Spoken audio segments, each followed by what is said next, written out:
Press play. Yeah, you did push play. There we go, push play. Well done. Are we live yet? I hope so. Yeah, I think it's just got a lag. There's a lag. I think it's a lag. I think we're talking lags. It's us! Yes. Welcome, Yeah. welcome, and welcome from sunny, if cold, southern Spain. Yes. So, this is us. The clocks went back last night, so it is now 6 p.m. It is getting quite cold. Yeah, we've got the heater on, actually. We've had the heater on for several days now in a row. So, and we've got, like, the doona? Duvet? What do they call it in America? Duvet, babe. And then the UK. Yes, done. Okay. It's only the Australians that use doona or some other Doona. doona. We've got the doona on the bed.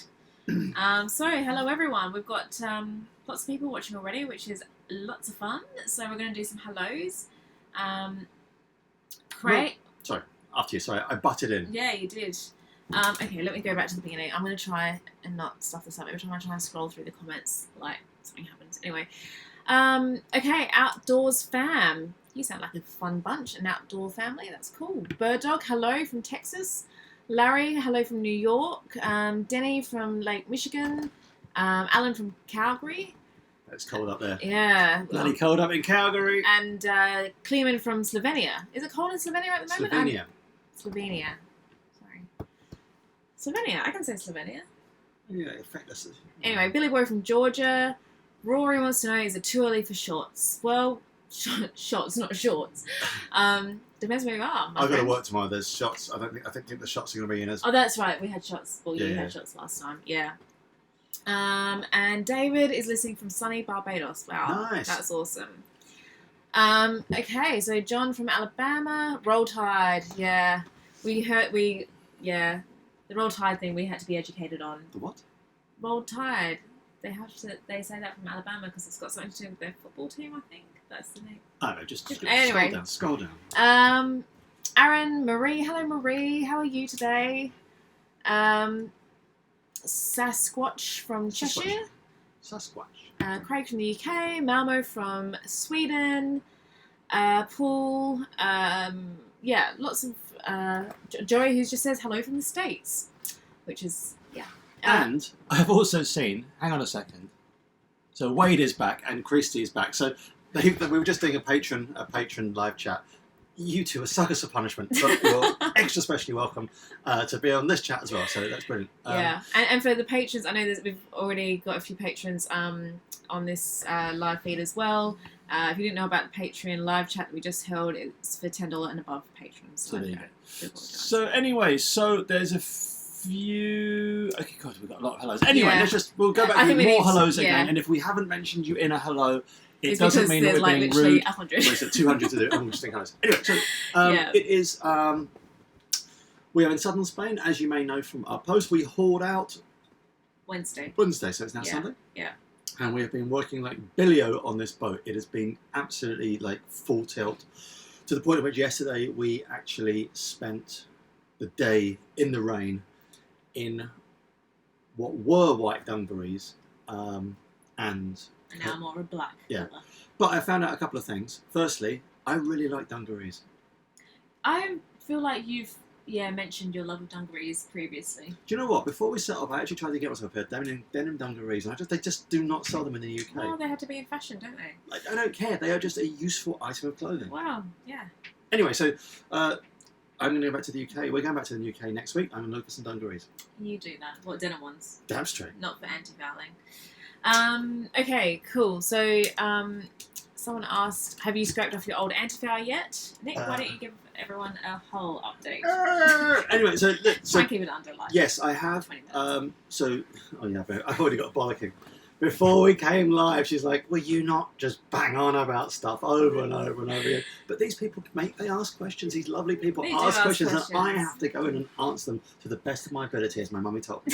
Why don't you talk about the hull? So the boat was pulled on Wednesday. She was cleaned and jet washed on Wednesday, so we just got all the algae off, then scraped to get the kind of worm casts off, and then the work after that is kind of, we've got down, because some years like the maintenance schedule is more difficult to do when we're kind of in different yards, but this year we have gone and used two different types of primer on the hull. One is an epoxy primer for certain areas, with the metal areas, so that the keel plate and the keel have been done in an epoxy primer, and we've got a water-based 1-part primer for other parts. And so the old anti-foul, yes, it has been scraped off, but we've got to do a lot of priming. And we will not put the anti-foul on until we're back next season. And there's a reason why, which is a little bit because of my OCD, because I've been doing this for a long time now. What happens is you put your anti-foul on, it looks amazing, and you just think, I'm going to give my boat one last wash before I launch her, and then all the water runs down, and if it's got a little bit of detergent in it, as it will do, you end up with little streaks on your anti-foul that you can't shift. So basically, we go from next season top down, anti-foul last, so it is absolutely pristine. So that's what we've been doing.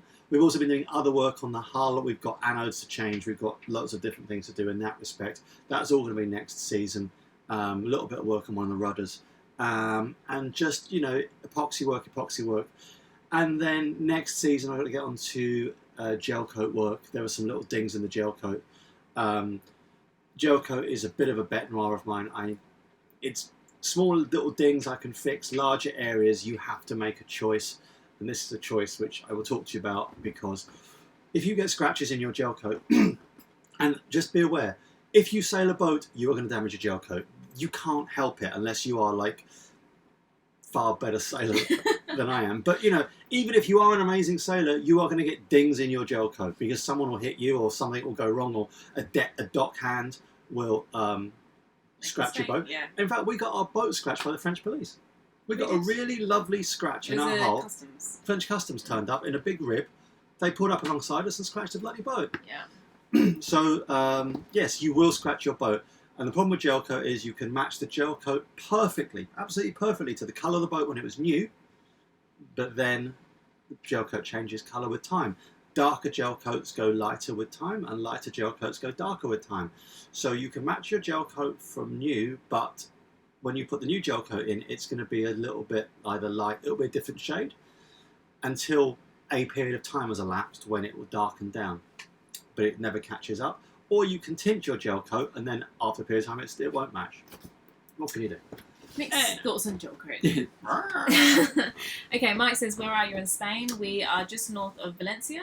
We're probably in what you would call like the Valencian outer suburbs. So Yes. We're in a little holiday resort just north of Valencia, like 5 miles north. Yep. And as you can see, it's dark now. So Yeah. it's lunchtime for you, and the clocks went back. So Yeah. yes, let's have a little shifty. So someone's from Columbus, Ohio. My latest favourite band, which are 21 Pilots, are from Columbus, Ohio. Very nice. Andrew says, No, let's talk. Paul. okay. Paul. Put your glasses back on and sit back. What? Are you better off with the Patreon thing? Asks Paul. Sounds like all the extra work doing live chats must be tiring for you both. Correct me if I'm wrong. So this is a really good question, actually, Paul. I don't think that you're a patron, but if you want to be, then please hop on Don't board. push it down people's throats. What's up with you? I'm just mentioning. What are you doing? You're out of frame. Sandwich board on you in a minute. So it is a bit of a juggling act, and I think that we haven't quite struck the right balance yet. We're new to Patreon. We've only been doing Patreon for I think 2 or 3 months, and we knew that there would be like a period of time at the beginning where any kind of teething problems we'd have to iron out. So yeah, kind of working out how to best manage our time in regards to Patreon has been a bit of a learning curve. So yeah, we're gonna continue to work on that. It's a learning curve. Yeah. It's a different dynamic, and someone's we had a really follower of ours who's been following us in the beginning said, why are you doing Patreon only live feeds? Because we're not patrons, it's financially just difficult for us. And I'm like, look, I'm sorry that's the way it is, but please realise that we don't discuss anything like secret. Yeah. It's like it's a black art that we're like, oh, we're not going to discuss this, it's only Patreon. It's literally that we have concurrently, just in real time, 300 people watching this at the moment, 275 apparently. And we try and get through all these questions, but Teresa's like, can you not spend 20 minutes talking? I'm not talking for 3 hours because you decided to bang on about something. On the Patreon only feeds, because there's less patrons, we can answer the questions like, I can sit down and for 20 minutes she goes and makes an omelette, and then I am still like talking about it. So it's kind of really, for the live feeds, it does that. The rest of it, we're finding our feet with it. So far, it's super enjoyable. And the kind of bonus thing about Patreon is that people that are our patrons, are kind of like they want to be our patrons, so they're super nice to us and really forgiving of like us making an absolute hash of it. So so that it makes it's slightly easier from that point of view. Anyway, moving swiftly on to Andrew's question, which is what are our plans for the winter season? So we head away from Spain next week, and we head to London for. Teresa's there for 2 weeks. I'm there for a month. So anyone in London over the next month, let me know if anyone fancies a beverage. Yeah, definitely. Or 6. And then we're going to Australia for Christmas, and then we're back in the new year to carry on sailing. So there's our winter plans. We have decided to kind of do an episode based around, hopefully, kind of what we do when we're not in season, but it's not going to be a huge extensive thing, because every time we change something up, we get half the people going, oh, that's amazing, and half the people going, why have you changed it? Just think our theme tune. Yes. Anyway. Bird Dog says, can we expect Bon Allison to be on board in the future? It'd be nice to get them on board for some Capri and Amalfi Coast sailing, to be specific. Bon Allison are living very happily in their lovely house in with their happy Charleston, dog. With their very happy dog. And we're in close contact with them. They're good friends of ours. But I think that they're not in a sailing mindset right now. So probably I think Bo could be tempted. Potentially. Bo had, I think maybe. Alison will untempt him. Maybe for the Amalfi Coast, she might. Are we doing the Amalfi Coast? I don't think we're doing the Amalfi Coast anytime soon. That being said, our plans change at least every 5 minutes, so who knows. Okay, moving on. Okay, so someone who's called Tai Punamu Outdoors. Wow. With so much repair and maintenance on a boat, what is your most reliable gear or equipment so far? Oh, God, that's a bloody good question. Reliable. Your most reliable gear. I don't really know. I have no idea, to tell you the truth.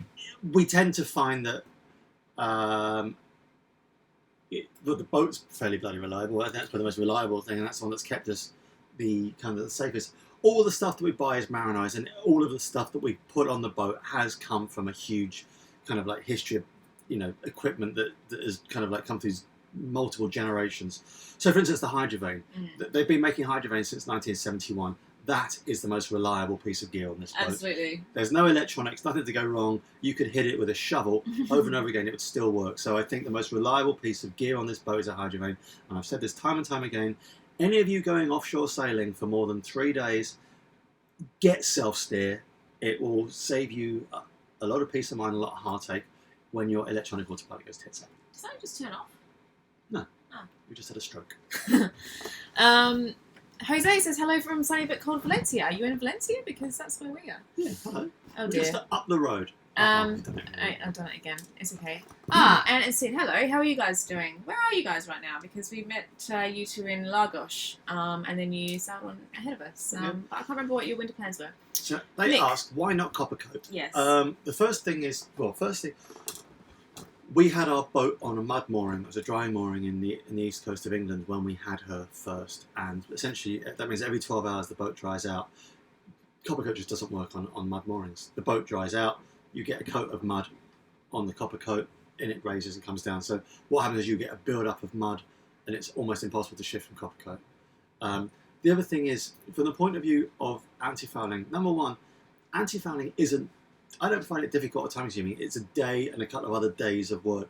But you need to pull your boat out of the water for a couple of months a year. It is not good to leave it in there. You need to let the hull kind of like just breathe a little bit out of water. You've got to change anodes. You've got to check all the stern gear.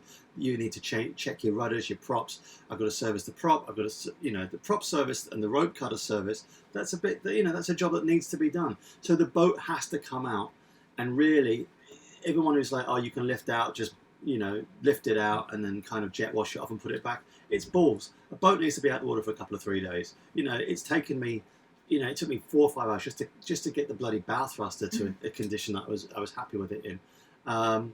So Coppercoat, they won't put it in a bow thruster tunnel, so you've still got to do the work on the bow thruster. Sorry, baby. Do you want to just put another light on? Are we out of luminance? Well, I'm just. This is later than it's darker than usual. Exactly. Okay. Maureen says, if you sell, will you use the same name on a new boat? Yes. We will definitely do that. Ruby Rose is ours, and someone actually said today on YouTube did you name your boat after the Australian actress? The answer to that is categorically no. The Ruby Rose, who is the Australian actress, named herself after my grandmother and Teresa's grandmother. Yeah. Does someone really say that? They thought we named our boat after an actress? Yes. Okay. Okay. So, Bow Wave Pool says, are you sailing the Med next year? Yes, we are planning to sail the Med next year. We are. Very exciting. And what are you doing over winter? I think we already answered that. Outdoors Fam says, how's the search for possible catamarans coming along? So this, just to clarify, we have spoken in the past about our future plans. We're very open with our future plans. Obviously, everything is subject to us changing our mind at the slightest whim, but generally speaking, our plan has remained relatively kind of similar. We will sail Europe, more specifically the Med, for X number of years or months. I don't know how long it will be. Definitely next season. And then at a point in the future when we decide that we want to, we are going to sell Ruby Rose, which will be a very heartbreaking day, because we want to cross oceans again. We want to cross the Atlantic. We want to sail the Caribbean again. We want to sail the Pacific. We want to go to Southeast Asia. We want to go all over the world. And we don't feel, for various reasons that I'm not going to get into right now. Oh, well, in a minute. No, we've talked about it at length before. Let's get I can make it quick. No, you can't. That Ruby Rose is not, or Southerly 38 is not the boat for us to do that in next time. So we're considering... She was perfect for an Atlantic circuit. Yes. That's what I would say. But living off-grid for like months and months and months and months in the South Pacific. She has her limitations. Yeah. Yeah. So and ocean crossings were great in her, but there was room for improvement. And yeah, so we have envied and coveted catamaran from a living perspective, catamarans from a living perspective for some time. So it kind of seems like a fun idea to have a catamaran next time. That's not set in concrete, it's just something that we're researching at the moment. So to answer your question in a very long-winded way, how's the search for possible catamarans coming along? We're doing a lot of research. We went to the Barcelona boat show. We'll go to boat shows next year. We are always researching online. including Annapolis? Yes, we'll be in Annapolis next year. We do a lot of online research. We look at kind of yachtworld.com and look at boats for sale to see what's out there. And yeah, we have thoughts on the subject, but We do have thoughts. yeah, we have thoughts. I'm just not down to vocalise them because she's like, shut up.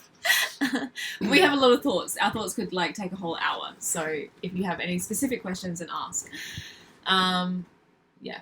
Okay, cool. So, Teresa, will you be taking another social media job during this off-season? No, I forgot Rob. about all that. Yeah. No, I will not. I am quite We're inundated with... between the YouTube everything channel. now and Patreon, we're tied up with it. Yeah. It's and really, I was actually saying, I was on the phone to my mum this morning, and by the way, our off-season is an off-season from sailing. It is the time when all the little jobs that we have been putting off, that's when we do. Yeah. That's when we do them. So we have a lot of projects coming up that we want to do. And I was saying to my mum this morning, I'm just trying to work during the next few weeks before I get to Australia, so that when I get to Australia, I can actually take a bit of time off and spend time with my family, because we have It is a choice of job. I love loads it. and loads of though. work to do. I do love it. It's a labour of love. It's brilliant. Okay. So, Christy. Christian Thank you says very much. Patreon live fees are superb. Oh, bless. Thanks, Thanks, Christy. Clement Pretzel. Apologies about the pronunciation, that was terrible. Our plans for next season are the Mediterranean.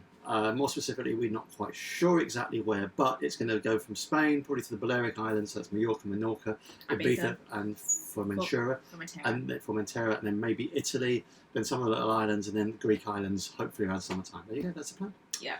Robert says, hello from North Texas. Hello from North Texas.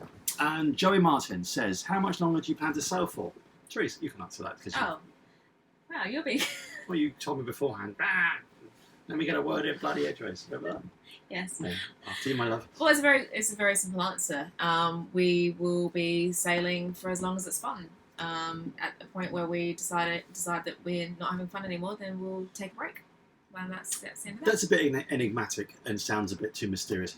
I love sailing. I can see myself sailing. I'm an enigmatic, mysterious kind of woman. You are. Okay. I love sailing, and I would like to think that I'll be sailing until my dotage, until I cannot physically climb on and off a boat. So yeah, it's not. Look, we always said, people have said, "Oh, your YouTube channel is amazing," blah blah blah. We come at this Sorry, from because of the lag. I just your expression. When I was enigmatic. Sorry, Ron. Carry on. We're sailors with a YouTube channel. We're sailors first and foremost. So even if we, cast the YouTube thing adrift, I will continue to sail, and we will continue to sail. So Yeah, I'll be with you. Absolutely love. Yeah. Okay. Rory says, "How did you meet?" You can answer that one. I'll let you. We met in a hotel lobby in India. What was the name of the hotel? Hotel Good Times Cool. in New Delhi. We were both travelling through India. We met in a hotel lobby. Oh dear. Hang on. I've lost. Okay, here we go. Is that what it? James says, preferred method of contact for London meetup. Oh, this is something that Nick's just invented in his head in the last 5 minutes. So Bat signal. Bat signal. Just send a signal into the sky, rather than looking like a bat, looks like a half-drained pint glass, and I'll be there. Follow our Facebook page. We post all these things on Facebook, so that's probably the best way of sorting that out. So yeah, if anyone's up for a pint in London sometime, I'm there for a month. I cannot go on the piss all the time. I need to see my parents for a bit. But yeah, the occasional pint out, why not? Okay, so Christy says you might want to reconsider the Amalfi Coast simply stunning. Yes, I have actually been there for a wedding before, and it is indeed beautiful. It's very, very expensive. Yeah, it is a little bit expensive. Charles and Cindy, we don't have a question. Charles and Sandy don't have a question. That's okay. That's okay. That's fine. Just That's enjoy great. it. I'm Just glad enjoy that it. you let us know that, because here we are talking about it. Hand Canal Zone Kit says, show more on how to use self-steer. I think we did a video on this. There's a video out. Yeah, how to use something about hydromain versus self-steer. But yeah. if you want a little tutorial, I will get that sorted out for you. Add it to the list. Well, there you go. What are your 3 favourite pieces of equipment for the galley? Pressure cooker?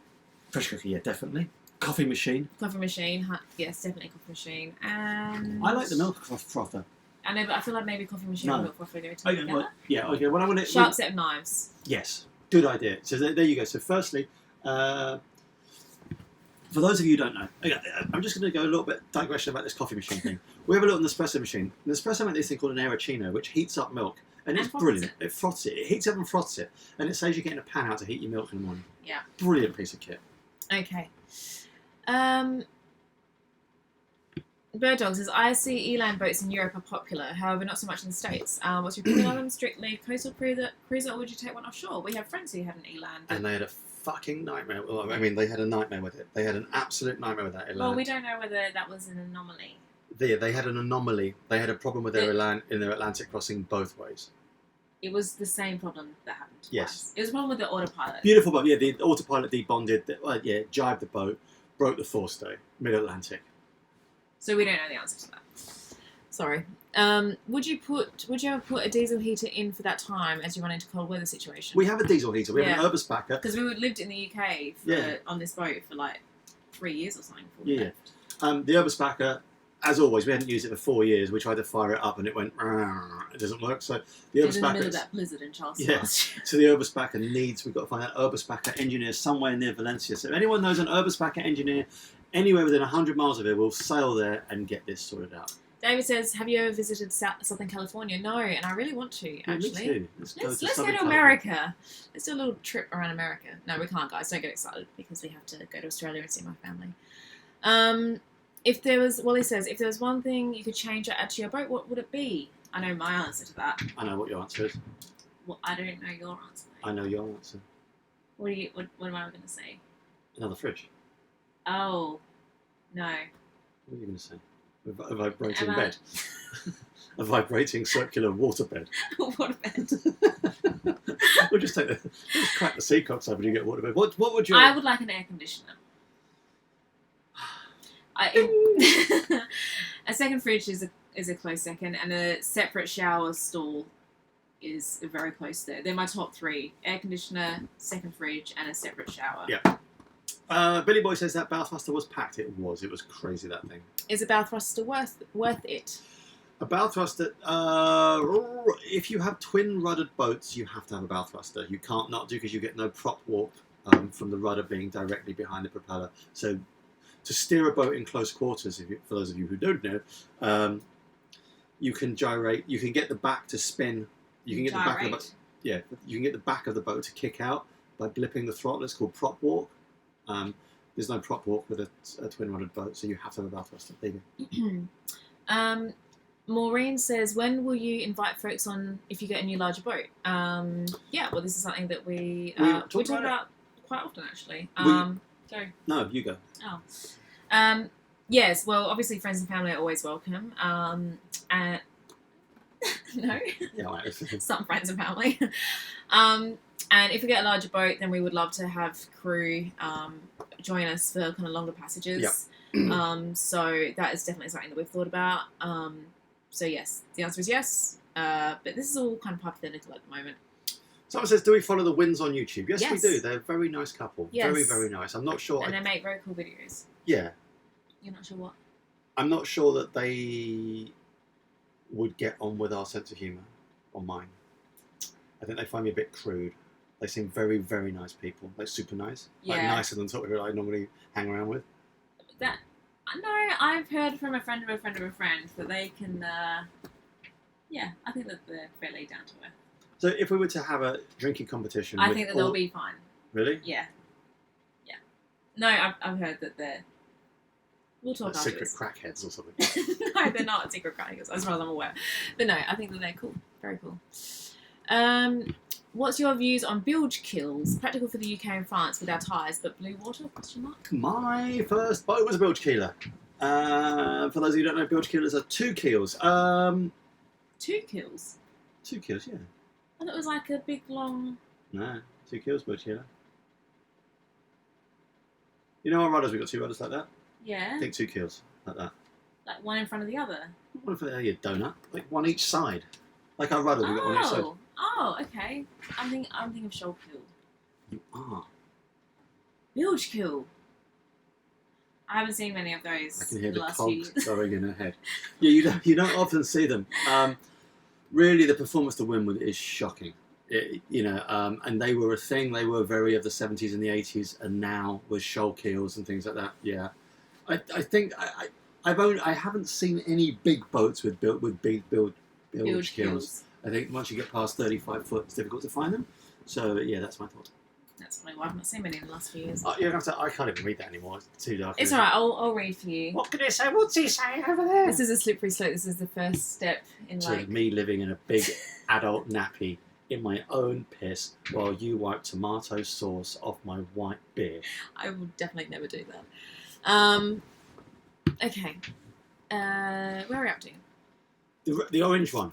Alistair says, what kind of cat would you suggest for liveaboard and long-term cruising? As my house is just sold and I'm looking for a liveaboard. Alistair. Congrats. Yeah, that's exciting. Wow. And also, this is a big subject. If it's just, it's difficult to cover. It sounds like we're dodging the question. So we need to know how many people are going to be on board, what your budget is, and what your cruising ground is going to be. Yeah. Then we can take it from there. Yeah. And it did say, we're at Marimar. No way. We were at Marimar, what, a couple months ago? Yeah. We'll haul out for a week. Okay. Oh, don't have the cost of... But don't have the cost of anti-foul. Bit like lithium. Big cost, but works so well. Our opinion. Yeah. Cool. What does Robert say? I love your channel. I want to go cruising. Yay. I want to go cruising too. How much do you think is a reasonable amount of savings to save up before a 3-year cruise? Well, oh dear. Again, what's your cruising ground? Yeah. Your cruising ground is Southeast Asia. You can really do it on about $50. If you want to do it in the Bahamas, it's going to be a lot more. Well, yes and no, because you can... Are you okay? Yes. I've got anti-foul still stuck in my arm hairs. Yeah, but you can, you just live at anchor and, it depends on, if you're happy to live off kind of rice and beans and fish for your own fish. Well, yeah, put it this way though, but fuel's really expensive. Things you'd have to have. You have to have fuel, and if you haven't got water maker, you have to buy water, and water's expensive. I would say that the minimum monthly cost that you could get away with, and this is if you're very, very frugal, is probably $500 a month. Really? I just said probably for one person. For one person, if you're very frugal. Very frugal. You're really good at fishing. Yeah. You can knit your own chest hair into clothing. And you can do your own repairs and everything. Because that's what... And you learn how to milk cats. That's what I think Simon... Yes. Got by on. You can do it. Yeah, Okay. Spring or fall 2019 in Annapolis. So this is Annapolis. It's going to be October. We are, look, as I said before on the Patreon only meetup, the Patreon feed, We are definitely going to do Annapolis, like definitely, unless I bust myself or it's like I'm not here anymore. And but we didn't go to Annapolis last year. This year, actually, it was. So we will be there next year, and you will see us all there. So that's it. John says, "Do you come from a sailing family?" No, neither of us. Neither of us do. Neither of us do. Nick just bought his boat, kind of on a bit of a Whim. You just like the idea of it, didn't you, babe? Yeah, I did. Yeah. And obviously, outside of sailing, when I met Nick, he kind of made it very clear that was a deal breaker. Am I wrong? Yes. Shelley, Sally, Sunrise. That's a nice Yeah. name. Okay, going to the South Pacific. Do you plan on the Panama Canal or the Suez Canal? Probably not the Suez, Panama. just for safety reasons. Yeah, Suez is just you're running a bloody gauntlet there. Between Ethiopia, Somalia, Yemen, Eritrea, there's a few dicky countries with the occasional pirate running around there. I think using the word dicky country is not the most politically correct thing they've ever said. They have no real stable governments. Yemen is obviously in the midst of a civil war right now. Eritrea apparently is doing really well. They've broken a new peace deal between them and Ethiopia. All right, well, I'll look at the Kuoni catalogue for Eritrea next week. 2 sunny weeks in Eritrea. Digging your own grave. Short answer is no to Suez, but yes to Panama Canal. We really want to sail the South Pacific, one day. So obviously we'd have to go through. Christine C asks, I noticed the milk frother. It is a Nespresso Arancino. It is bloody brilliant. Absolutely incredible. One of my patients actually said this to me. We used to coffee, we used to come into the practice years ago, and he said, "Do you have the Arancino?" It's only like $100. Sergeant Nicholas Brody says, "What the hell is this?" Sergeant Nicholas Brody. Isn't Sergeant Nicholas Brody the bloke from Homeland? It was Brady. Okay, so Sergeant Nicholas Brody. This is just, what is it? I don't really know. It's kind of like, it's a homunculus. Homunculus? It's a discussion about sailing that's loosely based on sailing by people that loosely understand sailing by people watching us that loosely understand what we are. That's the best I can give you, Sergeant Nicholas Brody. Anyway, Twix, continue. I can't read the questions anymore, it's too dark. Okay. How do you rate your parasailer versus the traditional asymmetrical? This is a subject we have... Love it. Flexing is, Love it. It's a beast. And it scares me, but it's a fantastic piece of kit. It scares you more than an asymmetric spinnaker? It scares me more than an asymmetric spinnaker, less than waking up at 3 in the morning and finding a clam at the end of my bed. That's where we are. The parasailer is way less scary than a normal traditional spinnaker, don't you think? Asymmetric. Asymmetric. So like on a furler. Yeah. On a furler. Okay. But the parasailer is it's closer to a symmetric spinnaker, though. Yes. Yeah. It's cuff. Yes. Yeah. Angel Ebony says, "Do you have a water maker?" Yes. Aircon? No. Maybe next year. Maybe next year. We're looking into it. I'm pushing for the aircon. So if anyone knows a decent air conditioning fitter in southern Spain, let us know. Yeah. So you guys have just bought your boat in the UK. That's really fun, and in a few years you'll be ready to go. So I would say a water maker is necessary-ish, depending on kind of budget and where you're going. But aircon, well, we've lived without it for 4 years and we've survived. Yeah, we just sweat into our blankets. You don't have AC? Get one off Amazon and put Nick to work. Yeah. You have to get a specialised marine air conditioner. Okay, cool. So, the more you have on board to power, how does that work with your batteries and power drain? Nick, you can answer this question. Basically we run energy neutral. So we have a wind generator, we have 400 watts of solar from when we're at anchor, and that will run the fridge happily. It will run everything. Everything's LED and kind of low power draw. Air conditioning will only be for docks. Yeah, we're not doing generator thing. It's not gonna be. We're not going down that road. No, we won't. We can't fit a generator on board, and we don't really need it unless it would be to power the air conditioner, and that just starts getting too much. So if we get AC, it would just be to be used in marinas. So Jerkyholic is on an oil rig in Oklahoma. That's brilliant. That's kind of nice. I'd like to think there's someone in an oil rig. I see him as like wearing a plaid shirt with a big beard, smoking a pipe, and going. Oil rigs in the middle of the sea. You can have land oil rigs, I think. Ah, okay. Is Oklahoma land? I don't know. I'm just asking some quiet questions about oil rigs. Yeah, where are we going? Next question, babe. Don't skip any. Don't skip any. We'll get them. We'll get through them all. I'm not skipping any. Okay, so more specific questions about catamarans with boards or without boards? Okay, so basically, we had this discussion with someone the other day. The thing about catamarans is with boards is that to make the board effectively, you have to have a really kind of slim hull profile. So you have to be able to think, look, I'm giving up on the internal space for this, unless you go big, like the Katana 47 has got boards, but because it's 47 feet, you've got kind of like you can have a wide enough overall hull volume to be able to get stuff into. I personally would want one with boards, but it's not a deal breaker for us. Yeah. So obviously with boards you get better pointing ability. You can also, in big seas, you can lift the boards and potentially, theoretically... Not trip up waves. Yeah, you have less chance of capsizing. But it's also another thing to manage. It was something else to learn. And, you know, how badly do you need the upwind performance? Hopefully not that badly for us. I mean, we try and sail downwind whenever possible. Also, so, Ant and Sid can fix our heating. Bet you can't. All I would say is I know what's wrong with the heating. I think it's an Eberspacher system and it needs, I know what part it needs. Email us with your... I think we've got their card. Yeah, we've got them somewhere, but, you know...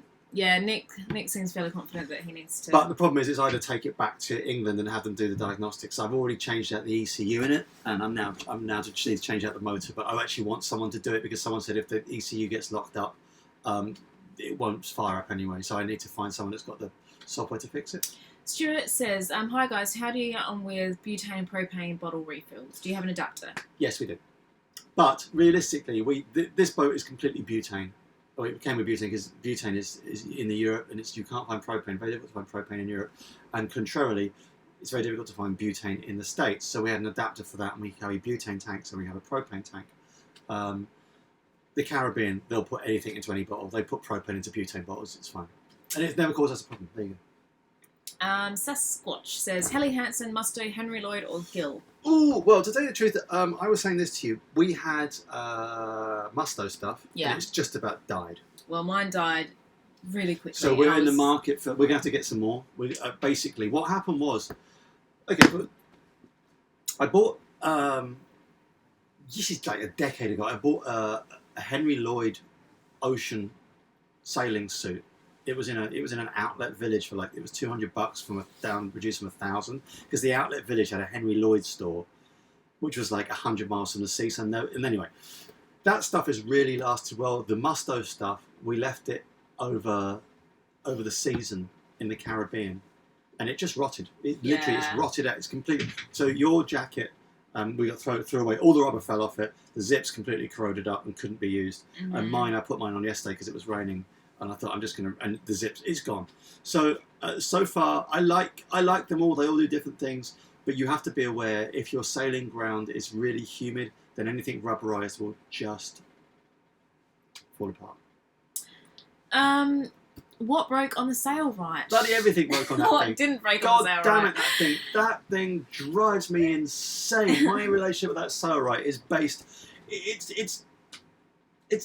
I can't even describe it. It's fraught. I think you get like a Pavlovian reaction every time you... What, I'd start dribbling with saliva? No, but you have like a kind of... Now you get really angry at the sail right really quickly. Just the sight of it kind of gets your heart beating. It came fast. this close to being thrown in the bloody water the other day. It's just... It is not an easy machine to use. But all I would say in deference to that is... It is doing some really hard work, and that's why I think it keeps kind of like needing to be looked at. Because what happens is, for those of you who know sewing machines or don't, as the needle comes down, if you're trying to sew really, really thick fabric, occasionally it will deflect the needle a little bit. That needle then hits the bobbin casing, it completely moves all the mechanisms inside, and you have to reset them with a set of Allen keys, otherwise it won't pick up the thread again. Pain in the ass. Anyway, Next question. At least it's those things that are thick. It will sew through your skull. If you manage to cram your head in there, it will sew through your heart. Yeah. So Zari says that she's had a turbo family dinner and she's back, which is really Zari, commitment. that's hardcore. Yeah. You should have just put this on the laptop at the end of the dinner table. That'd be nice. There's some Swedish meatballs or something like that. Swedish meatballs. Oh, hang on. Okay, so John says, "Are you visiting Malta in the Med?" Not sure. Maybe he is Maltese. Yeah. If we're there, we'll just stop in for a bit. No, I'd like to go to Malta. I'm Okay. sure at some point we'll go to Malta. Yes, I don't know when. Pacific is a bad idea. Fukushima radiation up the whole ocean, says Richard. At least we'll be able to sail in the dark without having to turn the lights on. Okay. Asim Ali says, "What are your names? I'm Nick and she's Teresa. Welcome to Yacht Ruby Rose." Yes. I wonder how you're getting on with the chat so far. Okay, Trevor says, "Sorry, late to the party, but have been catching up on old blogs." That's right. And so I mentioned of selling the boat. Have you updated on this news or did I miss it? Nick? I don't know when that was. So, we toyed very seriously with the idea of selling this boat. Very, very seriously. And eventually, for one thing or another, we've decided to carry on sailing. We were always going to carry on sailing. No, carry on sailing the Med with this boat. It would have been an absolute, pain in the backside for us to be able to sell this boat now because we've got plans for the Med. This boat was built for certain things. The boat, we had this built to do an Atlantic circuit so that we could end up in the Bahamas, so we could go through the Bahamas and anchor in like a metre of water. It would get under the ICW and it will go through the French canals. So this is what it was built for, and that it hasn't quite done that job. Once we've done all this, then we'll look to another boat. Just, we get asked this question a lot, what next? We don't know what boat next. Why another boat next? And it is a lot to do with going to the Pacific. We want something with a faster waterline length. Doing 3,000 miles to get across the Atlantic, it's fine in this boat. To get back 3,000 miles, it's fine. The Pacific, yeah, it's 3,000 miles from the Galapagos to the Marquesas, but it's 1,000 to the Galapagos, and then you've got another 3,000 miles of island hopping. You want to be we want something with a faster waterline length. Yeah, and then you're in Australia, which is, it's Absolutely. going to be lovely, but that's not where we're ending up. So we'll carry on after that. Yeah. So, yeah. Okay, cool. How long are you planning to stay in the Med, says Loza. We don't have any plans regarding how long we'll stay in the Med. It could be 12 months, it could be 12 years. We don't know. We're playing it by ear. So someone said, Alison says, someone in James Pritchard's will fit you. So yeah, we're in Valencia now, so we need to, we've moved away from Jib. So yeah. We're 400 miles from Valencia, I think. Okay. Tom says, "What do the British really think about us Americans? I think the British think that they are better than us Americans." The British? Hang on. You think the British think that they're better than us? I will read it again. "What do the British really think about us Americans? I think the British think that they are better than us Americans." No. Do you as a Brit think you're better than Americans? No, I don't think I'm better than anyone. All I would say, look, we have some amazing American friends, and we've got most of our YouTubers, most of our people that watch us are American. Yeah. What I would say about America is I think look, the UK has got some amazing problems. Like, we are an absolute laughing stock of Europe at the moment, and I think self-deprecating humour is part of like what makes us look at ourselves and go, "God, haven't we stuffed this up?" So, this is coming from the point of view from someone that's British and looks to what Britain is doing with Brexit and thinking, whether you're pro or against Brexit, it's not going well. It's going really bloody badly, and no matter how it works out, half the country are going to be unhappy. That's not good for a country in any capacity. When I look to the States, well, we spent a year there, and I love everything about. Literally, I was like a kid in a candy store. So use another. Slightly more colourful. Yeah.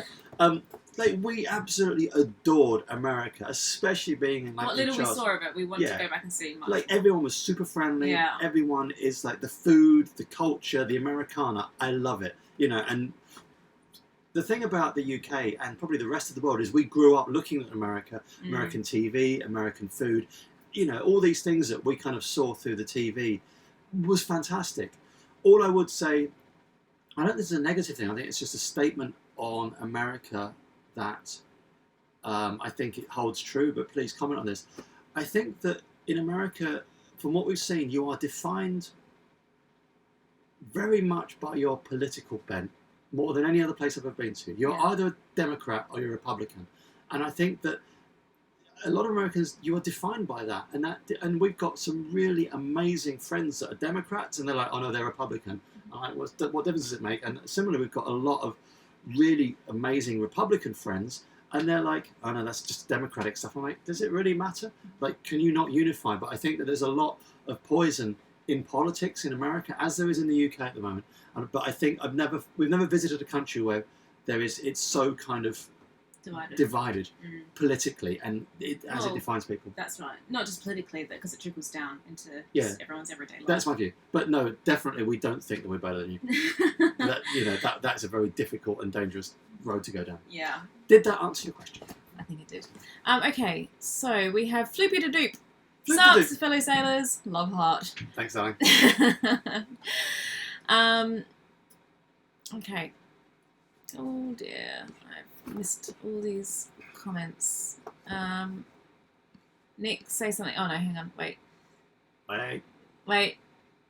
Okay. Lynn says, yes. I'm about to sell my house and set sail. What is the best advice you could give me? Blimey, Lynn. Nick, give us some advice. What do you think? She's about to sell her house and set sail. There's a lot of advice that I could give you. I'm going to give you one piece of advice that I wish I'd listened to throughout my entire life. If I could talk to the younger me from the older me, like Tom Hanks in Big, all I would say is it normally all works out, and you'll look back on it and think, and this is, we were talking about this, we set sail 4 years ago, but really 3 years ago we were preparing for Atlantic crossing. I spent so much time worrying about it, it kind of took the edge off what we were doing. Try and worry less about what could go wrong and just enjoy yourself. That's it. Yeah, I would say on top of that, try not to plan too far in advance. I think that kind of ties into the same thing. Just enjoy it one step at a time, and don't try and manage your expectations. Don't be too hard on yourself, and let yourself settle into the lifestyle slowly, because there'll be some teething problems, and don't let that put you off. Just accept that for what they are, and just yeah. So Bob underneath that says, have Garmin ever got onto you to defend their products or offer you new ones? I don't actually have a problem with anything they have going apart from the radio, which yeah. I have no particular. Well, the two. Not entirely true. The two issues I have with Garmin. One was to do with our radio. It's the plastic where the remote mic set plugs into. I don't think it's UV stabilized, so it's cracked a lot, and I think that's poor manufacturing, but that's forgivable. The other issue I have with Garmin, I think probably occurs to everyone, is that they faded out their ability to use Garmin Blue charts. And I think that was a money-making exercise, and they can defend that any way they want to. That's my take on it, and it's only my view. It doesn't merely hold anything. Anyway.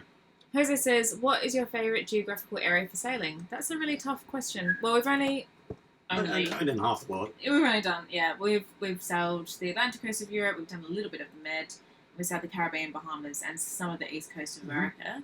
And I don't think that it's possible to kind of pick one out as my favourite, because they all offer something so completely different. For culture, Europe. For just the sheer beauty of the water, the Bahamas. Yeah. And the Caribbean, that was a lot of fun. Like I really love the Caribbean. There's a lot of diversity within just different islands. So you go from one island to the next, and suddenly you're in a completely different, like this very different culture. And kind of, like the way that the island looks. What am I trying to say? Appearance. Yeah. Well, more than that. Anyway, yeah. It's there's a lot of diversity in the Caribbean as well. Don't miss Malta, says Zari. Lovely place. Yeah, I've heard lots of good things about Malta. I think we're going to have to go. Hi from Darling, says Sean. Hi, Sean from Darling. Whereabouts is that? That sounds like a lovely place to live. Wish I could write. Hi from Darling. Maybe that's his name. No, hi from Darling. Capital D. Okay. Is that a place? Sean, 22, clarify. Someone just scroll up a little bit. Uh-oh. I love myself. I have the same ones. I work the hell out when we're 22 needles. Yeah, I broke my last 22 needle. I'm down to 18s, which makes life a little bit difficult. Must get some more. Add it to the list of stuff to buy. Yeah. And Sid says portable aircon works as a heater in winter, also dehumidifier. Yeah, we looked at them. But you need, Nick, help me out. You need like a You need to events to let it out. and we thought about it. We ended up getting a evaporative fan cooler, which worked fairly well, but not as good as an air conditioning Just unit. putting a list of buy 22 gauge needles. I've got a list of things I need to buy in the UK. Next. So yeah, we thought about it, and if we weren't thinking of installing aircon, then I think we'd get a portable one. Ken says, you're not going to the dark catamaran side, are you? I don't buy into this whole catamaran versus monohull thing. I don't understand why there's any kind of us and them mentality, to be honest. So, yes, we may buy a catamaran in the future at some point. Mm-hmm. After that, we may go back to having a monohull. Or just buy a massive cruise ship and go around with a little captain's hat on. Yeah. Brian says, redoing the downstairs bathroom, listening to Ruby Rose. Good on you, Brian. Okay, Outdoors Fam says, Bahamas anytime. Well, We've just come to the Bahamas. Yeah, we were in the Bahamas actually only about, 6-7 months ago? Yeah. Blimey, that feels like a lifetime ago. So yeah, we're in Europe at the moment, and we won't be coming back to that side of the world anytime within the next probably year or two, unfortunately. Okay. What next? Oops.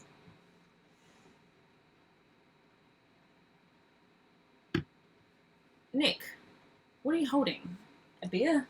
Yeah, of course. This is a... what is that? Whose is that? This is a Give us koozie holders. from... I don't know who that is. I don't know either. Don't know. I don't know what koozie holder that is.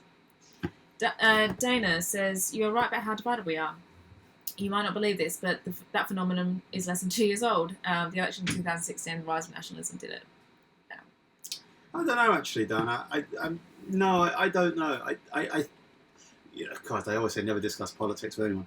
I remember, like in 2008 when Obama was elected, just that it was bad then. It is worse then than it is now, but I think that the worse now than it was then. Yes, it's worse now. Yes, it's much worse now than it is then. But there has always been a real kind of like, I think the fact that it's a two-party system, like in the UK and in other countries, it's not just a two-party system. You know, there are multiple parties that form coalitions. When you have a two-party system, it divides you. You're either one or the other. Yeah. There you go. All right, on with Tommy. Question from the wife regarding Teresa's wardrobe. Don't get many questions like this. You don't ask about my wardrobe, do you? Hey! How many pieces do you have? How do you seem to always have a new ensemble? Wow, I must really be working it for the camera, because I promise you I do not have many ensembles. Okay, I don't know how many pieces I have. You have the entire wardrobe. I have not got a single thing in that wardrobe. No, we have different sides. I have the hanging wardrobe, yes. I What? do. You have your locker. Yeah, the hanging wardrobe, the thing with the coat hangers in it. Yeah, I know, but that's... How much stuff is mine in there? Well, very little, but you don't put it... When you say very little, do you mean nothing? I only put stuff in there that needs to be hung up. Yeah, like me. What? I haven't got anything to hang up. Exactly. That's why you don't have anything in there. Anyway, I don't... Look, I think if your wife wants to know how many clothes to take with her, then... Like, if she's got, like, this much space, then fill it up with her I would nice suggest you have a clothes. medium-sized suitcase full of clothes on No, this boat. I think if she wants to put lots of nice... Alright! If she wants to put lots of nice outfits onto the boat, as long as space permits, then go for it, you know? Like, what's the harm in taking your clothes on board with you? Talking of clothes. Nice segue. Yes. We are going to be bringing out a very limited edition t-shirt within the next couple of weeks. It's literally that I've run out of clothes. So I'm like, God, I want to try something, a new design. So I talked to our t-shirt girl. We're just going to run this as one run. It's going to be available in that run. For those of you who didn't see our Facebook post, we'll just put it on Patreon, that design. I think it was just a Patreon. Oh yeah, so we've got a new design, which is just limited edition. I think it's fairly funky. The t-shirt's only going to be available in black, but it's amazing. So watch this space if you want a different piece of clothing. Yes. Moving on, Donna. Where are you storing the boat for winter? And in southern Spain. What are your winter plans? We have gone through this already, but we'll repeat for those who are just coming on now. So we're near Valencia, pretty much in Valencia. We're going to store the boat on the hard here in the boatyard, which is where we are right now. And then we are going back to the UK briefly to see Nick's family. Nick will be there for slightly longer than I will be. And then we'll be going to Australia for Christmas. So back in January. And be back on the boat. Yeah, well, Nick will be back in January. I might not be back till February. Yeah.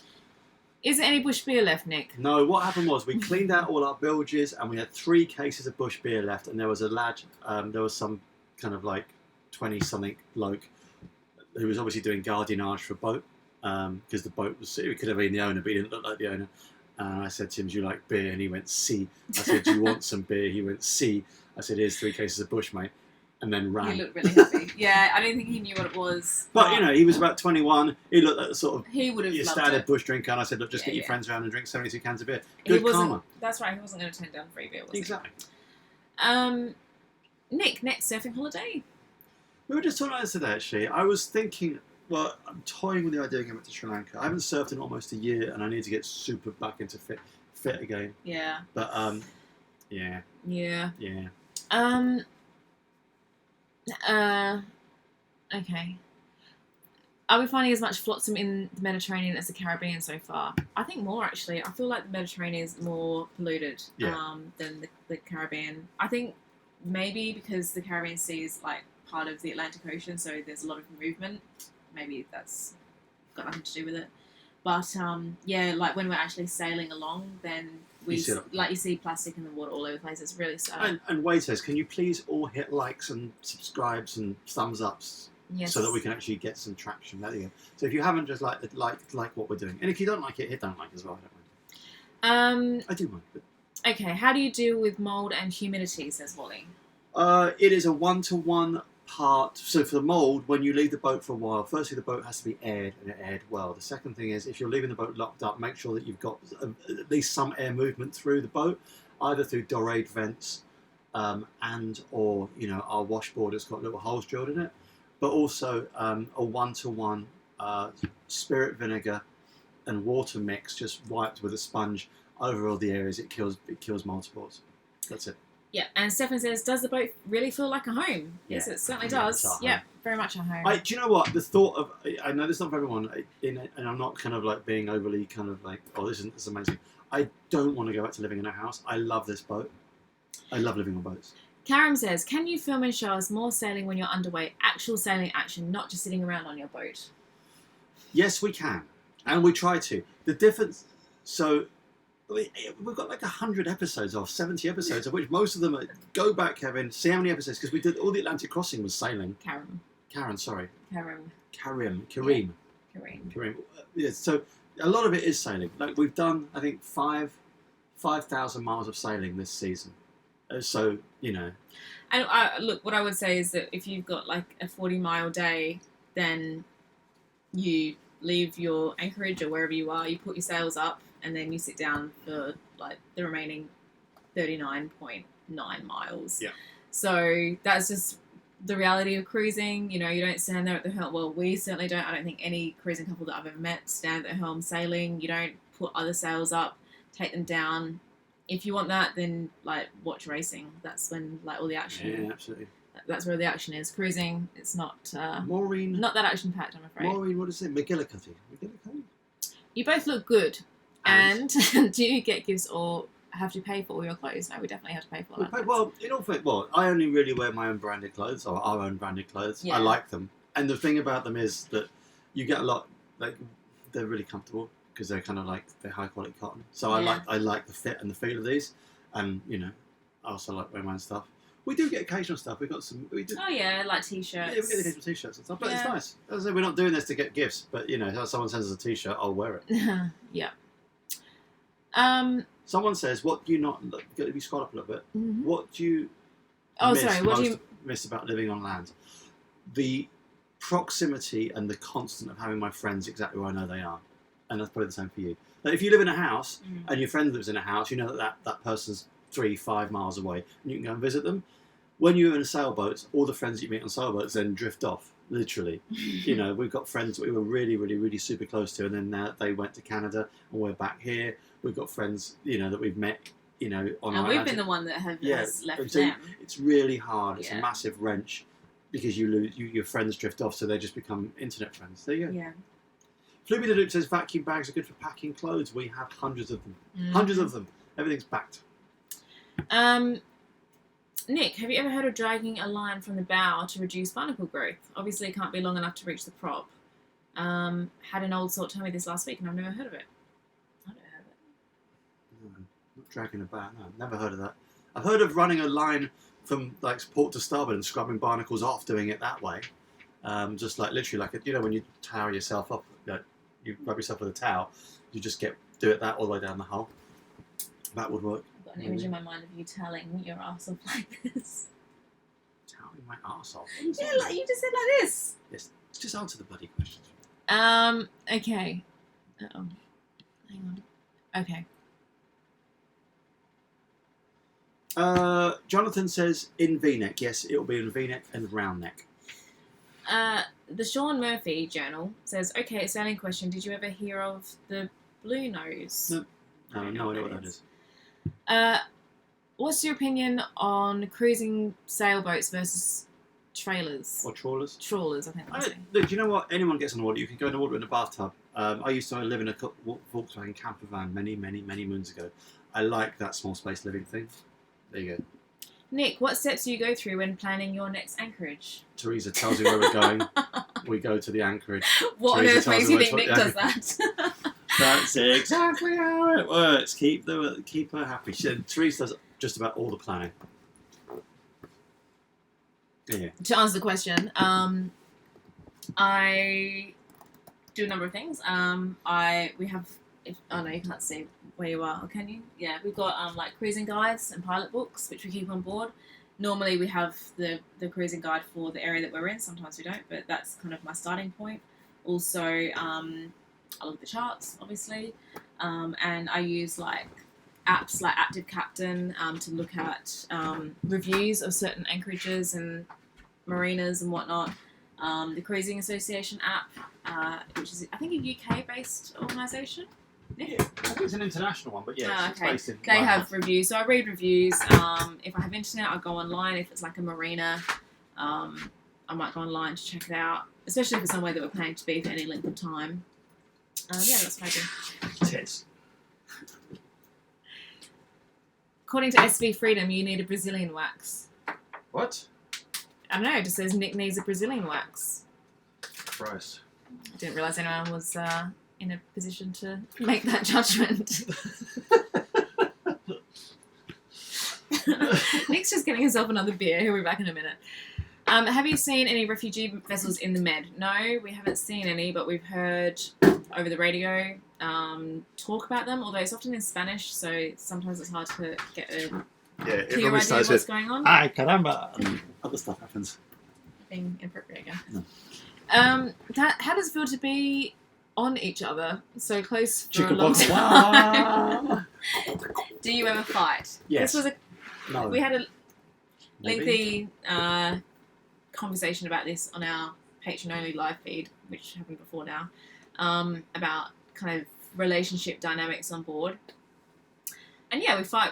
Of course we do. We're not like slinging punches, but we bicker. No, we don't fight about anything serious. It's not like you bastard, you're cheating on me or anything like that. It's just like, I don't know, what do we even bicker about? You tell me off for doing things I shouldn't be doing all the time. And sometimes, what do you do? Nothing. Perfect, like Mary Poppins. Yes, we fight. We bicker. We don't fight. We bicker. Show some UK and Aussie footage, says Alan from Colorado. Yes, I agree. We will, Alan. Don't you worry about that. Okay. Someone with a username that I'm not going to attempt to pronounce, starting with M, says, always hilarious and adorable. Wonder if you have or will have met sailing magic carpet. Daily story with a new baby while in Gibraltar and the Med. No, I've heard of them though. Sailing magic carpet. That rings a bell. No, we haven't. Dana, just like and subscribe. Woo! Thanks, Dana. Cheers. Just finished watching Dan and Kika, which are sailing Uma, and we're next. That's cool. Thanks, Dana. Trevor says, did we get caught up in the Spanish storms? Well, they came through. There was a lot of flooding here, so it's kind of like, yeah, it was a bit. But we were tied up in the marina. Yeah, it was all good. Still good. But yeah, we saw the stuff in the news, and it looked pretty Yeah. rough. So yeah. Have you two tried being merchants out at sea to trade goods for profit from point A to B? I asked because I'm thinking about trading goods using a sailboat. Very cool. We had a guy in. We haven't done it. There was a guy in St. Martin Lagoon that had his. He had like his boat that came around and filled up everyone's water. I thought that was quite enterprising. The problem is that St. Martin's easy because you're a European citizen if you're from the EU. The problem is that every time that if you're in the Caribbean islands or somewhere and you are working, you are taking that job from a local that will need the job more. And I think that say for instance, you're a doctor and they need doctors and they ask you to come here and it's a trade or a skill, that's one thing. But if you're like, for instance, you get people that go around the yards going, oh, I'll scrape your boat for you for whatever. To me, those jobs you should be adding to the local economy, not taking from it. And that's just my thought. Not for everyone, and that's probably a little bit controversial, but nonetheless, I think if you go to a community, add to it, don't detract from it. There you go. Okay, Far-Flung Adventure says, why stop for winter? Could you not sail south to warmer climates? That's a good question. We could do. Yeah, a lot of people do at least live on board for the entire year in Europe, in the Med, rather. And I don't know how much actual kind of cruising gets done, like in the really cold months of, let's say, December, January, February. But certainly there's a lot of kind of year-round liveaboards. I mean, there's some pretty nasty storms that come through the whole Mediterranean. So even, like, for example, Tunisia, which is on the southern Mediterranean coastline, that is a popular wintering spot because, A, is fairly, the weather's fairly mild, and B, for a lot of people, this is important. It's outside the EU, so they can get out of the EU for kind of visa and tax reasons. So, yeah, it could be an option. Otherwise, you're still going to be in the Mediterranean in winter. So if you want to get to warmer climates, you have to go either to the Canaries. Coming back up to Europe from the Canaries is against the prevailing winds, I think at pretty much all times of year, so then you have to get back up. Or you cross the Atlantic and you go to the Caribbean, which is obviously an extreme alternative, but a very, very nice one. So yeah, that's why people sail one reason why people sail to the Caribbean in November. Well, we choose to try and take a couple of months off a year. That's right. I think everyone has to get on the boat for a bit. Yeah. So yeah, we choose to lay up and to go and see our families and spend time at home, at our other homes, I guess. So yeah. We do that every year, no matter where we are, we go home. Truth bomb. I'm obviously not going to answer that question. Do friends come out and visit you when you're sailing, and does it work out? Yeah, we've not had any disasters so far. We have, friends come out to see us. Yeah. When we're in the Caribbean, not so much because My parents came out. Yeah, your parents came out. We're hoping now we're back in Europe, we're closer to a lot of our friends, so we're hoping that they can. I mean, a lot of my girlfriends are already being like, so where are you going to be next May? A million miles from you, bitch. Okay. Peter says, regarding more sailing, when you are sitting talking, maybe camera does not have to be on you, more forward shots and water shots. Okay, we'll keep that in mind. I mean, we do try and show a lot of shots of just like the surrounding area when we're sailing. I think you'll probably see those kind of shots in almost every episode. We'll try and mix it up. We do try and mix it up, but yeah, if you want more of that, then we can definitely do that. That's not a problem. Lynn, that's a good point about your friends drifting off. It's like walking the Camino de Santiago. I hadn't thought of that aspect. I haven't seen you take on any new crew. Do you plan on that? The thing is that our boat, for some reason, I'm doing a lot of the talking tonight. You told me to shut up. Why don't you answer this question? Well, you told me before we started, don't hog the limelight. Don't get it. I know. Why don't you answer this question? No. No, why? No, we're not taking anyone on crew. Oh yeah, no, we're not taking it. But the boat has 2 cabins. I think if we get a bigger when we get a bigger boat, we'll take on crew. Every member of a crew on a boat changes the dynamic. We are essentially a shorthand sailing couple, that's how we work. Obviously, we will do things. I think next year we were talking about having like people, patrons or followers come out and see us. It won't be living on the boat, but we're going to do some sort of meetup, maybe in Europe for people to come out and just hang out for a week on one of the islands somewhere. Oh, what's happening here? Have we run out of internet? I hope that didn't. No, we shouldn't have done. Are we still? Yeah, it's still going. Still going. Oh, sorry. It's going. So I think we just froze the first time. Yeah, it should Hang still on. be. Yeah, it's going. Okay, alright, sorry everyone. Next, Ray says, this is my first live video. Woo! That's cool. I really love your channel and I agree with Flippy to Doop. I'll continue to watch you whatever type of boat you're in. That's really nice. Thanks, Ray. Okay. Do you journal your travels always and have from the beginning? Yes. We have a website. It's www.yachtrubyRose.com. Yep. And that's all the stuff we did for years before we started the YouTube thing. So the first 2 years of our travels? Yeah. Yeah, the first 2 years is just a blog. Mm-hmm. So there you go. So everyone says, hello, hello, hello. Hello, Crystal. Hello, SV Freedom. Novel Grap Q says, I want to be like you when I grow up. Don't talk about nice. me. I wouldn't really like me. I haven't grown up. I think there's the thing. I think, what was it you said to me the other day? It's like carrying a 3-year-old around. Yes. I mean that in the best possible way. Anyway, keep going. We really like your new intro, says Lost at Sea. Thank you. I'm glad that you said that. We like it as well. Have you thought about doing any dentistry in the Pacific Islands where they probably haven't ever seen a dentist as you travel about? I have considered it. I don't think I've got the skill set anymore. I haven't used a drill for 5 years. There you go. Yes. If you guys get to Greece in the Ionian in Greece, give us a shout. We will. And we yeah, will be in the Ionian at some point. You give us a shout because I probably won't know how to contact you. So. Yeah, we don't know who you are. Oh, you've just said SV Wahati. Okay, I'll look out for you. Okay. I may not remember that, but definitely look out for us and yeah, swing by and say hi.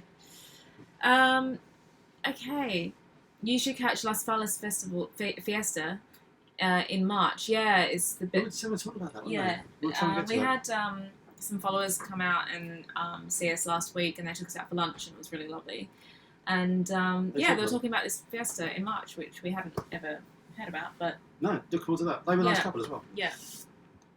Yeah. Hi, Lauren and Ivan, if you're watching this. Lauren, I hope you're feeling better. Definitely check out Sailing Magic Carpet. They're amazing. They ring a bell. I think I've heard of them before. Okay. Rory says, I've been snorting your vids the last 3 days like a cokehead. Do you think I should check into rehab? If it's not making you shake like a shitty greyhound, then you're fine. Okay. Have you thought about sailing to Egypt while you're in the Med? No.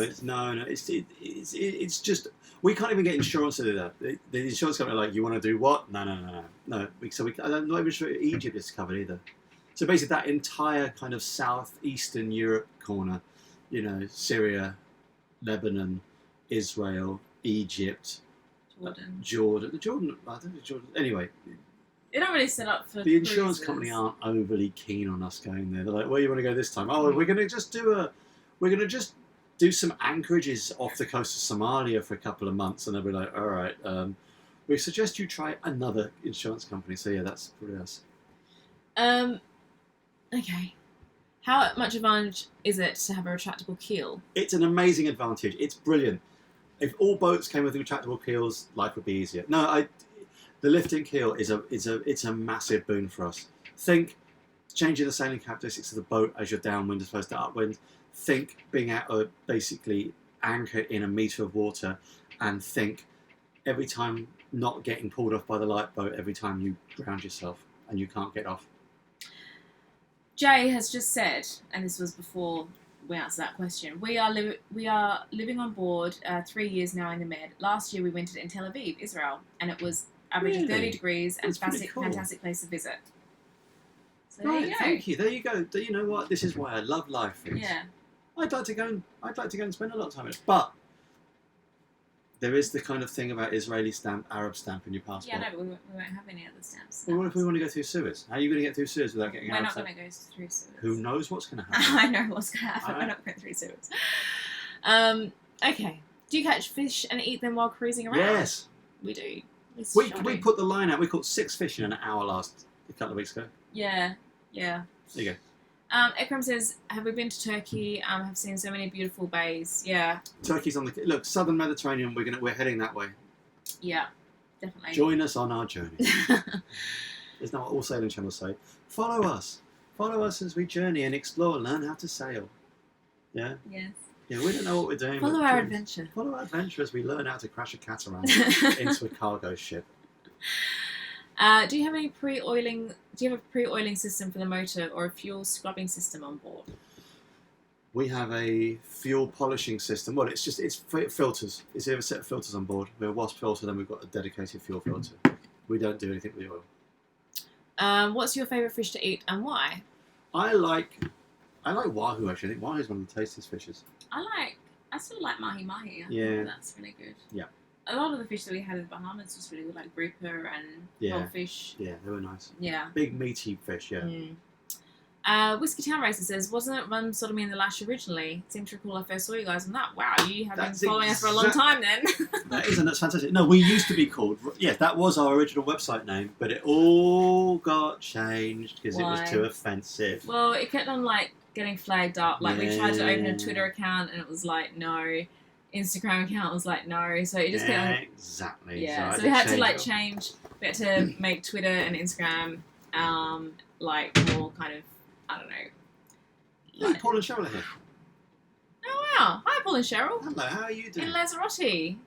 Yeah. Oh, so do you know Paul what? and Cheryl from Distant Shores, who you should be able to see in the comments, they have just sailed to Lanzarote. They're about to do an Atlantic crossing. We were the original fanboy and girl, weren't we, Paul and Cheryl? Totally They were massive fanboy fan. So now that Paul and Cheryl aren't in front of us, but you may be listening, we can tell you the story.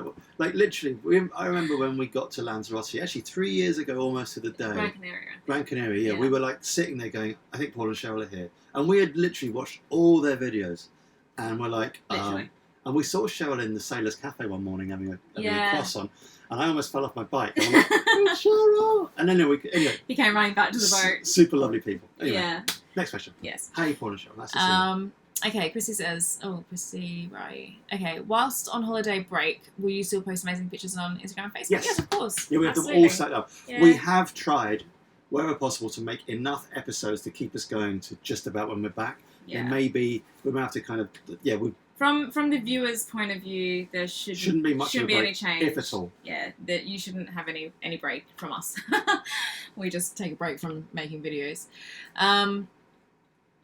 Never grow up, Nick, says Maureen. Say immature for as long as possible. It's never. Well, in all fairness, even my mother, she's like, you know what, son? What do you like? Yeah. Okay. Have you thought about a boat, cat, or a dog? Aww. Yes, we have, and really because look, we used to have 2 cats, and the heart-rending decision was to rehome them. For us, we were always going to travel away for the boat for a couple of months a year, which makes having a cat or dog really difficult. Also, the cats that we had, we wanted the cats, it would have been unfair on the cats, and the selfless decision was to do what was best for the animals, not what was best for us. The other thing is, we go to so many marinas and there's always flyers saying, have you seen our cat? They run off. Yeah. Plus, logistically, trying to clear cats and dogs into countries, it's just a pain. Yeah. And, we always thought, what if something happened and they got sick? Or what if we just wanted to go home and, we couldn't leave the cat? Yeah. So, yeah, no. Joe says, this is my favourite sailing channel. Woo! Thank you. And I'll miss your live chats. Don't worry, Joe. There'll still be live chats. We'll be doing them. Yeah, don't you worry. This is the last one of this season because our season is over. But we'll probably get one done from Australia. We'll do one from Australia. I'm thinking, and there's probably not many Australians watching this right now because it's the middle of the night. But if any of you watch it tomorrow, then when we're in Australia, we're going to do an Australia-friendly live chat because we've never done that before. Because most of our audience is in Europe and America. Sorry, Australians. So when we're in Australia, we'll do an Aussie-friendly live chat. And we can all say good day to each other. Okay. In your time sailing, have you noticed the seas getting busy with yachting traffic? No. I mean, we've not been sailing for long enough to make a judgment, I don't think. Jay, who wintered in Israel, says that his insurance with Pantaenus included all the Mediterranean. Cool. With no hassle going to Israel at all. Why don't you call up Pantanius and ask? I'm telling you this much: Syria is on the Mediterranean, and you cannot go to Syria. Okay. I know that's excluded. Yeah, like There are exclusions, but yeah, Israel, yeah, obviously not Syria. or the Lebanon. All right. Oh dear.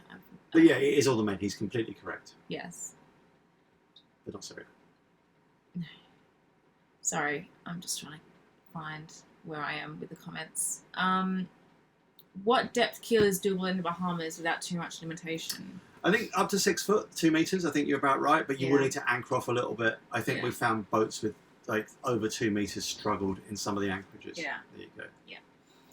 Hi guys, what hull paint do you use and why? Says Lewis. At the moment, we are using. Look, so basically, when it comes to hull paint, and when I mean hull paint, as in anti-foul, it depends. You find the. We use the best anti-foul that we can find for the area that we are cruising. The micron, the flora and the fauna in the Caribbean are different to that stuff in Europe. At the moment, we are using Micron 250 from International Paints, which is the best I think we can find for this area. Devon says, hey Nick and Teresa, we are missing the live chat. No, you're not. You're here. You're here. But hi, wanted to say, I think that they're in a brewery. They want to say hi from Dogfish Brew Pub. Oh, what? Is In that the Delaware. dogfish? That's that stuff I was drinking that used to knock me bandy. Oh, really? There you go. All right, well, enjoy, and I hope your cat is okay. Yes. Okay, cool.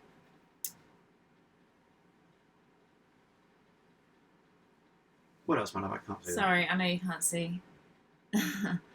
We're almost at the end of all our comments, actually. We are. Yeah, people are keen on the Aussie live chat, which is great news.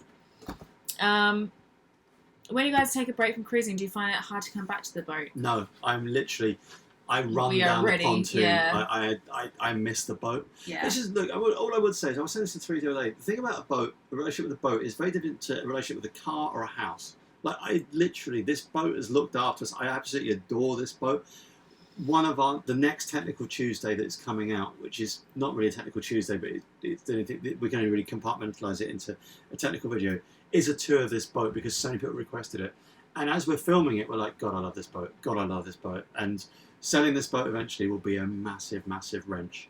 So there you go. Sean says that the fun of being sick and not sleeping is that he gets to see our live stream. So Sean, are you in Australia and you're sick and not sleeping?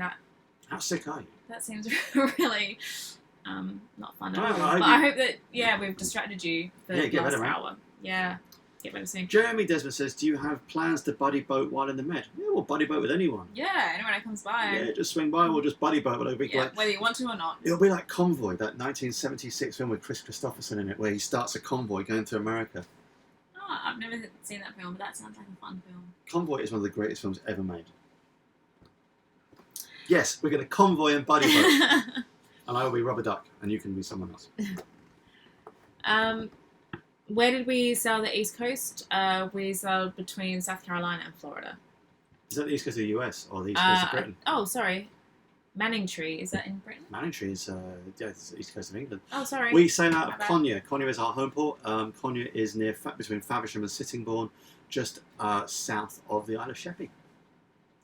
And where did we sail up to? We sailed up We've to... got the East Coast, got to Orwell, Bradwell, Yeah. all those East Coast rivers. Yeah. Yeah, it's lovely.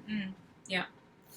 Do nomadic sailors have friends, says Rory. Yes, we have Yes, we lots do. of friends. I think the thing is that we have a lot of friends, but because we spend a lot of time just by ourselves, sometimes we don't have the same friends for the same length of time that you do on land. But we have loads of friends. So Harry Mash says, please, I'm a fan of yours. I will make cookies if you say my name. Harry Mash, Harry Mash, Harry Mash. Harry Mash, make cookies. Harry Mash, make cookies. Harry Mash, Wait, make do we cookies. get some of the cookies? Probably not, because we're not where Harry Mash is. Oh, so there we go. Listen, Antoine Amory. Hello from Lebanon. How are you? Why do you keep saying the Lebanon? It is the Lebanon. I've never heard that before.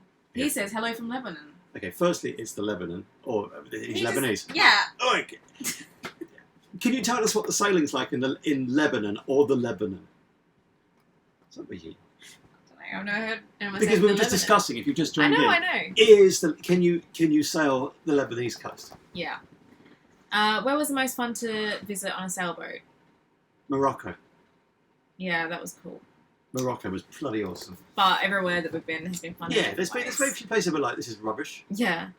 SV Doing Right says, just so you know, the way that you felt about meeting Distant Shores is the way I felt about meeting you in Annapolis. The tradition continues to be passed down. Bless.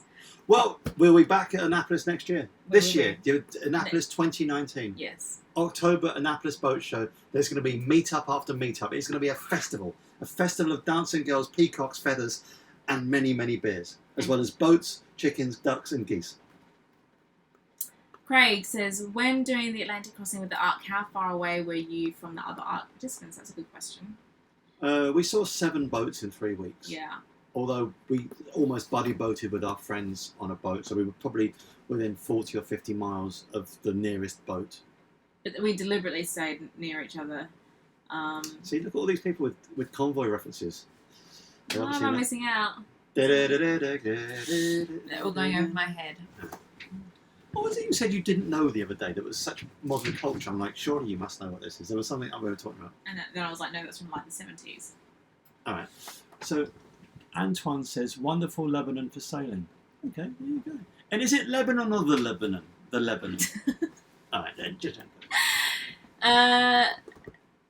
Zulfira Odeveza says, please say my name, Thomas, please. Is your name Thomas? Zafira. I wish if I knew Thomas. what your name was. Maybe he's on his girlfriend's account. Alright, Anyway. answer some questions, mate. Okay. Well, this is it. We're up to date. Oh, wait, okay. Yeah, we are. So, the shift date. Okay, someone's asking about the cargo container thing. Is it a realistic prospect of hitting a cargo container? Never say never, but it's quite unlikely. I actually did an article in one of the magazines about the chances of it happening. It is very, very slim. While researching cats, have you come across Jim Brown's Outrig Project podcasts? No, we haven't. No, I haven't. Jonathan says, have you ever done a video chat with SB Delos? No, I would love to. Oh my god, like I would be in I'd be full fangirl mode. Yeah. I think that I probably just like start crying. Like, you know, the Michael Jackson fans, how they used to just like cry. You mean Michael Jackson, the most overrated musical artist in the history of the world. Nonetheless, his fans used to be like. Why are you bringing Michael Jackson to this? You know how much. I'm just saying. You know what I feel about Michael Jackson. I'm just saying that's how much I love Delos. But what an analogy. Anyway. Elvis. All right. Elvis's fans used to cry. Yes. Yes. All right. So that's how I would probably be if I ever met Delos. So basically, what you're saying is Brian is Elvis. They're collectively Elvis. Oh, which bit would Brian be? And which bit would Brady be? And which bit would... What do you mean bit? Well, you think like Transformers used to come together to make one big Transformer? I don't know. So which they'd all be different bits of Elvis? I don't know. Elvis was famous for his kind of like his looks. And then his sideburns, and then he had that hip thing going on, didn't he? Yeah. So which bit would Brian be? Welcome to Q&A with Magic Mushrooms, featuring me and Elvis and... Probably one of many reasons why we'll never end up in a video chat with Delos. Apologies to Delos, by the way, for that analogy. Is that Els turned up? She turned up late, didn't she? Where? Keep going. No. Oh, no. Okie dokie. How old are the two of you, says Bob. I'm 104, going on 12. Yeah, we have to keep some mysteries, Bob, sorry. Mm-hmm. One mainly standing between Lebanon and Cyprus and Greece. Alright, I quite fancy that. Yeah? Yeah, well, Lebanon it is. Alright, put it on the list. Lebanon. Also possibly known as Oh, the Lebanon. Hello, is this the Lebanon? We've arrived. Do you know who we are? We're here, everyone. Yes, I've heard you. Yeah. They cried with the Beatles too, yeah. Maybe the Beatles was a bit. Alright. Okay. I feel like maybe we're at the end of our... Yeah. Alright. Cool. Alright. You two are awesome. You make me laugh so much. We make us laugh too. Yeah, it's just a regular... You have to have a very special sense of humour, I think. Exactly. So I think, we probably should have some dinner. We should probably have our dinner. So I think we're going to wind this up. So give it 5 minutes. Just come up with any questions you have because of the lag. We've got to deal with the lag. Yeah. Any questions you have about us, you want to ask away, and then we'll sign off for this season. Say goodbye to you. Give a little salute. But we'll be doing a live chat from Australia. We'll do a live. Yeah, it'll be an Aussie-friendly live chat for all of our Australian people. Exactly. Yes. So, yeah, in the absence of questions that are burning and pressing, like a bladder infection, we'll say goodbye to you. It's been lovely seeing you all, and yeah, so happy. No, we'll try and see you before. We'll try and get hold of you before. What's it called? Not Passover. Christ. Thanksgiving. Okay. Have you anchored in Croatia and your thoughts? No, we've never been to Croatia. No, but I'd like to. Yeah. Hey, Graham. Nice to see you. Hey, Graham. Nice of you to join us at this late stage. Unless you've been here this whole time and just been quiet. Yeah. All right. All right, guys. Cheers. Thanks for joining us, and we will see you. Thanks for joining us on this adventure. Thanks for joining us on this adventure. All right. All right. Things are getting stupid now. Bye.